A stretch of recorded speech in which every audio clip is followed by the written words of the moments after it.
Hello everyone, welcome back to channel Dinesh sir live study. जो बच्चे 10th pass out हो गए हैं, 11th में जाने वाले हैं, उनके लिए गुड न्यूज़ है कि भाई 11th का एडमिशन प्रोसेस चालू हो गया है। 10th का रिजल्ट अभी तक भले नहीं आया है, 27 मई को 10th का रिजल्ट आने वाला है, लेकिन उसके पहले ही 11th के एडमिशन का जो प्रोसेस है वो चालू हो चुका है। तो सबसे पहले मैं आपको बताना चाहूँगा, जो भी बच्चे हैं 10th से 11th में जा रहे हैं, कि 11th में एडमिशन का प्रोसेस क्या होता है। बच्चों ध्यान से देखिएगा। सबसे पहले 11th के एडमिशन के लिए 2 टाइप के फॉर्म भरने होते हैं, part 1 form and part 2 form. Yes बच्चों, part 1 form and part 2 form. जो बच्चे क्लास 11th में एडमिशन लेना चाहते हैं, जो बच्चे 10th SSC यानी 10th पास होके आगे चल के साइंस, कॉमर्स, आर्ट्स ये किसी एक स्ट्रीम में एडमिशन लेना चाहते हैं, उन बच्चों के लिए गुड न्यूज़ ये है कि भाई आपका 11th का ऑनलाइन एडमिशन जो है, ऑनलाइन एडमिशन वो स्टार्ट हो चुका है। अब ये ऑनलाइन एडमिशन कहाँ के बच्चों के लिए, पहले वो बताता हूँ। बच्चों एकदम ध्यान से देखो, अगर आप मुंबई या मुंबई के आसपास के इलाके में रहते हैं, पुणे, पिंपरी चिंचवड, नागपुर, नासिक, अमरावती, अगर आप यहाँ पर दिए हुए किसी भी सिटीज में रहते हैं, उन बच्चों के लिए ऑनलाइन एडमिशन 11th स्टैंडर्ड का जो है चालू हो गया है।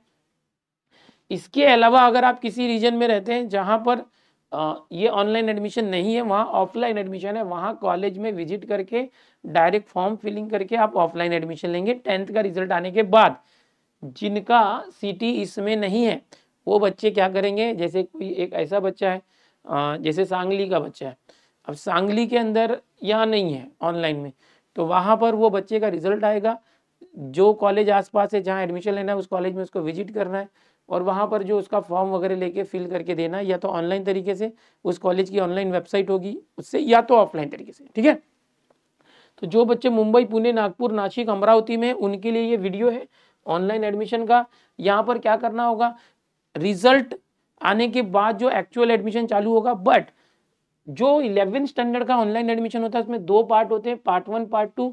पार्ट 1 का मतलब होता है रजिस्ट्रेशन, जिसमें आप रजिस्ट्रेशन करते हैं, जिसमें मार्क्स की जरूरत नहीं होती कि आपको कितने मार्क्स मिले होंगे।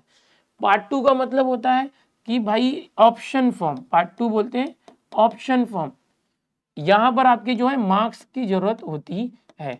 तो जो पार्ट 2 है बच्चों, पार्ट 2 ये रिजल्ट आने के बाद स्टार्ट होगा। ओके, पार्ट 1 जो है वो चालू हो चुका है। अब करना क्या होता है, पार्ट 1 कब से चालू हुआ है, तो आओ चलो बताएं पार्ट 1 कब से चालू हो गया है। देखो ये यहाँ पर सबसे पहले बता दें कि जो भी एक्चुअल स्टूडेंट्स हैं, यस माय डियर, जो भी स्टूडेंट है, actual student registration and part 1 जो है वो 24 मई 11 बजे से चालू हो गया है। जो विद्यार्थी यानी स्टूडेंट और पेरेंट्स हैं, टीचर्स हैं, वो खुद घर पे ही लैपटॉप या कंप्यूटर से खुद से ही ये कर सकते हैं, स्कूल में जाने की जरूरत नहीं है। ओके, फॉर्म पार्ट 1 ये भरना है। अब ये फॉर्म पार्ट 1 क्या होता है, इसमें आप जैसे ही अपना एक लॉगिन आईडी पासवर्ड बनाते हैं, ओके, लॉगिन आईडी पासवर्ड बनाते हैं और उसके बाद आप क्या करते हैं कि अपना सीट नंबर वगैरह डालते हैं, आपकी डिटेल आ जाती है, बेसिक आपका mobile number, email ID, address जैसे बेसिक चीज़ें होती हैं, है ना, आपका रिजर्वेशन कैटेगरी क्या है, ये सब बेसिक चीज़ें आप सिलेक्ट करते हैं और आप वहाँ पर ओके कर देते हैं। तो ये जो चीज़ है पार्ट 1 में आता है। पार्ट 2 में क्या होता है, आपके मार्क्स जो है वहाँ पर फेच होते हैं और फिर आपको साइंस, कॉमर्स, आर्ट्स क्या लेना है, फिर उसके बाद कॉलेजेस कौन से सेलेक्ट करने, वो पार्ट 2 में आते हैं। तो जो पार्ट 1 है वो चालू हो गया 24 मई से। ठीक है, आप खुद से कर सकते हैं। जिन बच्चों की ओपन कैटेगरी है, कोई रिजर्वेशन नहीं है, या जो बच्चे महाराष्ट्र स्टेट बोर्ड के ही बच्चे हैं, उनको उसको वेरीफाई कराने की जरूरत नहीं होती, वो ऑटो वेरीफाई हो जाता है। बट इसमें ऐसा होता है 11th एडमिशन प्रोसेस में कुछ ऐसे बच्चे होते हैं जो स्टेट बोर्ड के नहीं थे, एसएससी के नहीं थे, वो सीबीएसई, आईसीएसई के थे और वो 11th में आना चाहते हैं अभी इस प्रोसेस में, तो उन्हें उनका फॉर्म वेरीफाई करवाना पड़ता है। कुछ ऐसे बच्चे होते हैं जिनकी रिजर्वेशन कैटेगरी ओपन नहीं होती, ओबीसी, एससी, एसटी, वीजे, एनटी, इस तरह की कोई रिजर्वेशन कैटेगरी होती है, या ईडब्ल्यूएस होगा या पीडब्ल्यूडी होगा, यानी फिजिकली है डिसेबल्ड होगा। ओके, तो ऐसे जो बच्चे, उनका पार्ट 1 का फॉर्म वो खुद भरेंगे, बट उसे उन्हें गाइडेंस सेंटर से वेरीफाई कराना होगा। जो मार्गदर्शन केंद्र होता है वहाँ से वेरीफाई कराना पड़ेगा, ठीक है। और जो बच्चे स्टेट बोर्ड के ही हैं, ओपन कैटेगरी है, उनका ऑटो वेरीफाई हो जाएगा।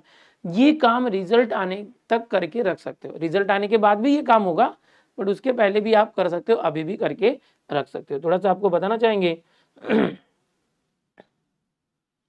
यहाँ पर जो वेबसाइट है, वेबसाइट के जरिए बताते हैं।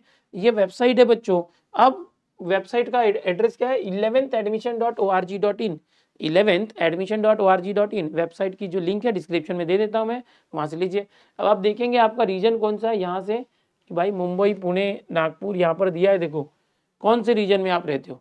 अब मुंबई मतलब सिर्फ मुंबई नहीं, मुंबई के आसपास जो मुंबई और समझो कि नई मुंबई हो गया, ठाणे हो गया, यहाँ के भी बहुत सारे कॉलेजेस में आते हैं।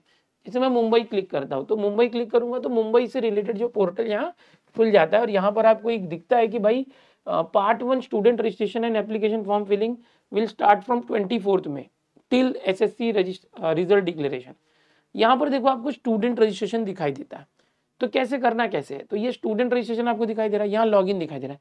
तो सबसे पहली बार आप स्टूडेंट रजिस्ट्रेशन पे क्लिक करके अपना एक रजिस्ट्रेशन करके लॉगिन आईडी पासवर्ड बनाएंगे। अच्छा, यहाँ पर नीचे आप देखेंगे एडमिशन शेड्यूल में आपको टाइम टेबल जो भी आएंगे दिखेंगे। ब्राउचर्स एंड मैनुअल्स में आप क्लिक करेंगे तो आपको जो एडमिशन का ब्राउचर की हर एक टर्मिनोलॉजी की, ये एडमिशन प्रोसेस होता है कैसे, इसमें क्या क्या प्रोसेस होता है, क्या स्टेप्स होते हैं, हर एक वर्ड का क्या मतलब होता है, रिजर्वेशन से लेकर हर एक चीज़ का, तो ये सारी चीज़ें यहाँ पर। अब स्टूडेंट रजिस्ट्रेशन में अगर मैं क्लिक करूँगा यहाँ पर, तो यहाँ पर आपको एक फॉर्म खुल जाता है रजिस्ट्रेशन का, ओके बेसिक। तो ये हर कोई कर सकता है, जिसने 10 दिया है, जो महाराष्ट्र से था या नहीं था, जो बाहर से था वो भी। यहाँ पर सेलेक्ट करना होगा कि भाई आपका जो स्कूल एरिया वो कहाँ पर था, 10th का स्कूल कहाँ था, विद इन एमएमआर यानी मुंबई के आस रीजन में था, या तो आउटसाइड एमएमआर या मुंबई के बाहर था, एमएमआर के बाहर, मुंबई मेट्रोपॉलिटन रीजन बोलते हैं इसको, या तो महाराष्ट्र के बाहर था। जो बच्चे आउटसाइड महाराष्ट्र वगैरह सेलेक्ट करते हैं या आउटसाइड एमएमआर सेलेक्ट करते हैं, उनको वेरीफाई कराना पड़ेगा पार्ट 1, याद रखना। अब यहाँ पर समझो मैं यहाँ लिखता हूँ कि भाई मुंबई के अंदर ही स्कूल था। एप्लीकेंट स्टेटस फ्रेशर, क्या बच्चे ने पहली बार एग्जाम देके पहली बार में पास किया इसी साल, या बच्चा पिछले साल से रिपीटर है, 2-3 बार एग्जाम दे चुका, फेल हुआ था फिर से दिया है, या बच्चा जो है पिछले साल या उसके पहले ही पास हो चुका था बट गैप ले लिया था, 11th में एडमिशन ले लिया था तो प्रीवियसली पास। तो समझो मैं फ्रेशर पे टिक करता हूँ कि बच्चे ने अभी अभी जो है 10वीं पास किया है या करने वाला है। अब बच्चा जो है कौन से बोर्ड में था, एसएससी बोर्ड में था यानी महाराष्ट्र स्टेट बोर्ड, या CBSE central board of secondary education, फिर CISEE यानी ICSE जिसको बोला जाता है वो है, IB है, IGCSE है, NIOS है, या कोई और बोर्ड है, यूपी बोर्ड है, बिहार बोर्ड है, गुजरात बोर्ड है, राजस्थान बोर्ड है, वो वहाँ पर अदर सेलेक्ट करेंगे। समझो बच्चा मुंबई के अंदर एसएससी बोर्ड में था, किसी स्कूल में था, वो मैंने सेलेक्ट किया। अगर आप ये कोई भी सेलेक्ट करोगे ना, अगर आप CBSE में सेलेक्ट करते हो, ठीक है, तो आपको याद रखना है पार्ट 1 वेरीफाई करना है। अगर एसएससी बोर्ड का बच्चा है तो उसे पार्ट 1 वेरीफाई नहीं कराना होगा।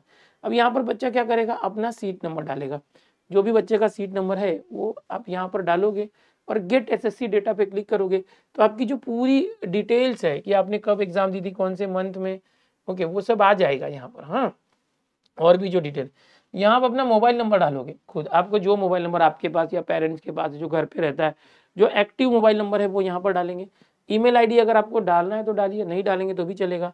यहाँ पर आप एक पासवर्ड बनाएंगे खुद का। अब पासवर्ड बनाते समय आपको याद रखना है कि किस तरह से पासवर्ड बनाना है। पासवर्ड बनाते समय आपको इस तरह से पासवर्ड बनाना है कि जैसे कि कोई भी आप नाम लिख सकते हैं, ओके, कुछ इस तरह के देखो अक्षर होगा, कुछ सिम इस तरह के होंगे ये, या जो स्पेशल कैरेक्टर इसको बोला जाता है, कुछ स्पेशल कैरेक्टर्स होते हैं, ओके, ये यूज़ कर सकते हैं, इसमें से कोई यूज़ करो। कुछ नंबर डालो, यानी कुछ नंबर यूज करना है, कुछ स्पेशल कैरेक्टर यूज करना है, कुछ अक्षर यूज करना है, तो इनका कॉम्बिनेशन आप कर सकते हैं इस तरह से, ओके। या तो आप सिंपली देखेंगे कैसे भी पासवर्ड, यहाँ पर और कुछ ऑप्शन दिया है क्या, नहीं, तो एक पासवर्ड बना दीजिए। अगर आप सिंपल पासवर्ड भी बनाते तो चलेगा, सिर्फ अक्षर और नंबर का पासवर्ड भी बनाते तो चलेगा, ओके। अब यहाँ जो पासवर्ड आपने डाला है वही यहाँ डालना है, ओके। यहाँ पर कुछ सिक्योरिटी के क्वेश्चन है। अब देखो ये नेम ऑफ द एप्लीकेंट वगैरह क्या होगा, यहाँ पर जब आप सीट नंबर डालते हैं ना तो आपका मंथ ऑफ एग्जाम ऑटोमेटिक आ जाएगा, कब कौन से साल में दिया ऑटोमेटिक आ जाएगा, ओके। नहीं, एक मिनट, हाँ, ये अभी सेलेक्ट नहीं हो रहा है, सीट नंबर डालेंगे ये आएगा, ठीक है, क्योंकि आपने फ्रेशर डाला है, ऑटो आपका नाम अपने आप आ जाएगा। अब यहाँ से आपको सिक्योरिटी क्वेश्चन देखना है कि भाई आप अगर पासवर्ड भूल जाते तो उसको ट्रैक करने के लिए कोई क्वेश्चन से ले करो, who is your favourite teacher, और यहाँ से आप अपने फेवरेट टीचर का नाम डाल दो, और फिर कभी आप पासवर्ड भूल गए तो इससे आप ट्रैक कर पाओगे कि ये पूछेगा भाई आपके फेवरेट टीचर का नाम क्या है, तो अपना नाम, टीचर का नाम यहाँ डाल देंगे और यहाँ से रजिस्टर करके रखा। बस इतना ही जो पार्ट 1 है ये अभी चालू हुआ है, इतना आप रजिस्ट्रेशन करके रख सकते हो। जो मैंने अभी आपको दिखाया ये पार्ट 1 फॉर्म फिलिंग है, इतना रजिस्टर करके रख सकते हैं। इसमें क्या होगा, आपका जो यहाँ पर एक पासवर्ड बन गया और ये सीट नंबर है, तो जो सीट नंबर है और एक पासवर्ड है, आपको मैसेज आ जाएगा कि आपको किससे लॉगिन करना है, क्या पासवर्ड रहेगा, ठीक है।